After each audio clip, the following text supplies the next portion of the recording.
J'ai traduit ce livre dans le cadre d'un partenariat avec la Fondation de l'Islam de France et du GIS Moyen-Orient et monde musulman. Ce livre est fondamental parce qu'il reprend certaines idées de Shahrour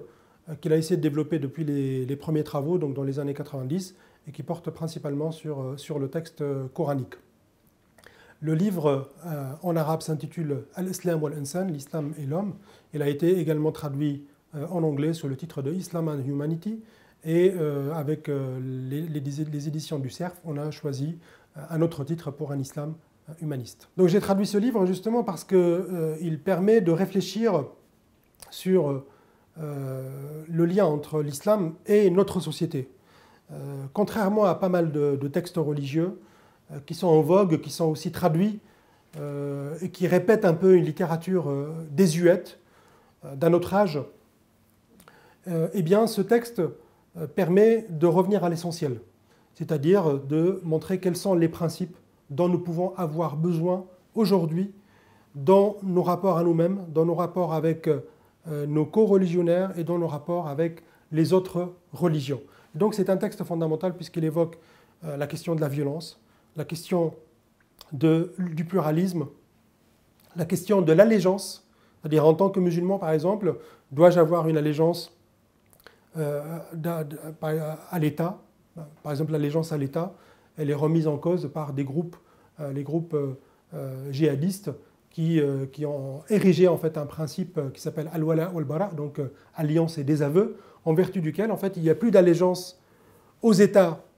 institués, quelle que soit la nature des États, parce qu'ils sont considérés comme des États impies, et donc on prête allégeance tout simplement à un groupe, à une communauté virtuelle, ou bien à un groupe concret qui est un groupe militaire, ou avec la conduite d'un chef religieux, ou bien un chef de guerre. Et à partir de là, donc, nous avons une autre conception justement du lien en islam. Shahrour discute un petit peu, à partir du texte coranique toujours, il discute ces questions. Et ça permet donc d'avoir un autre point de vue sur le lien entre ce que dit le texte coranique, c'est-à-dire ce qu'on peut déduire en fait d'une lecture radicale dans le bon sens du terme du texte coranique, radicale parce qu'elle justement elle fait table rase de cette tradition exégétique qui est très lourde, qui est très imposante, qui est intéressante, mais en même temps qui est le produit d'un contexte d'un autre âge. Et donc, il permet de revenir au texte pour nous dire comment ces principes pourraient être compris par rapport à nous, par rapport à nos soucis à nous, donc dans notre contexte du XXIe siècle. Alors cette dimension consistant à revenir au texte d'abord, elle est aussi intéressante en ce qui concerne la révision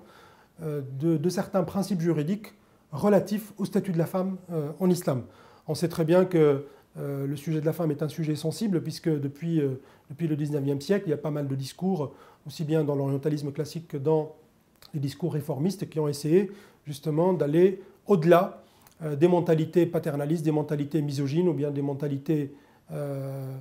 patriarcales qui ont cherché à enfermer la femme dans un statut particulier, dans un rôle, en la privant par exemple de travail, en la privant d'éducation, en lui imposant des modes vestimentaires. Donc Shahrour justement aborde ces questions, la question du voile, la question de l'héritage. Par exemple pour le voile, il montre qu'il n'y a pas de voile, il n'y a pas de signe religieux qui serait propre à la femme en islam. En ce qui concerne l'héritage, il va aussi au-delà de la littérature juridique puisqu'il a vraiment inauguré un débat théologique et exégétique très, très, très pointu qui est relatif à l'égalité au niveau de l'héritage entre l'homme et la femme. On sait très bien que dans la littérature juridique classique, la femme hérite de la moitié de ce que hérite par exemple le frère ou en tout cas d'une manière générale l'homme. Donc Shahrour justement fait un travail de réinterprétation en revenant uniquement au texte coranique, en essayant avec les outils des sciences du langage, avec les outils donc, des sciences humaines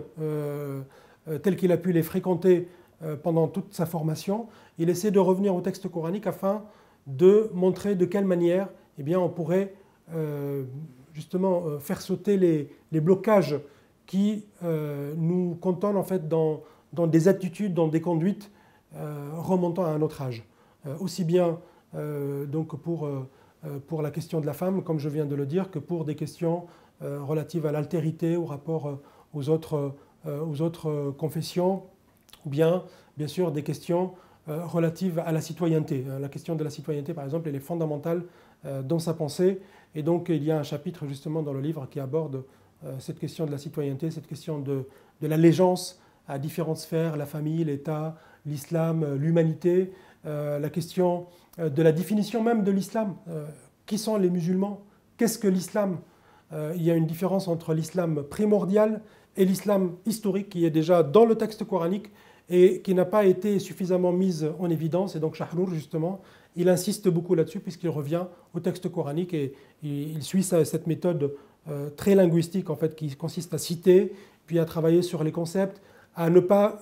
confondre les termes proches, parce qu'il y a aussi le piège des synonymes. Les synonymes, en fait, pas mal de termes, justement, à l'époque médiévale, dans la littérature religieuse, ont été considérés comme de purs synonymes, et Shahrour n'adhère pas justement à cette idée. Donc il y a tout un travail de réinterprétation